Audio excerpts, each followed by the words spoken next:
How to fix Instagram highlights problem. So in today's short video, I'm going to show you how to fix Instagram highlights in less than 50 seconds. Yes guys, in less than 50 seconds, I'm going to show you how to fix this problem.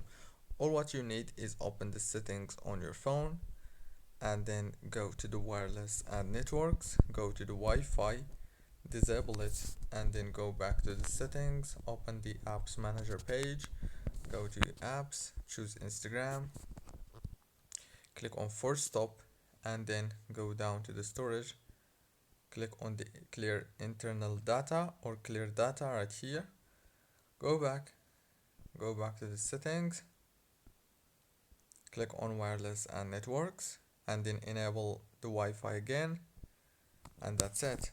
Don't forget to like and subscribe if this video was helpful for you.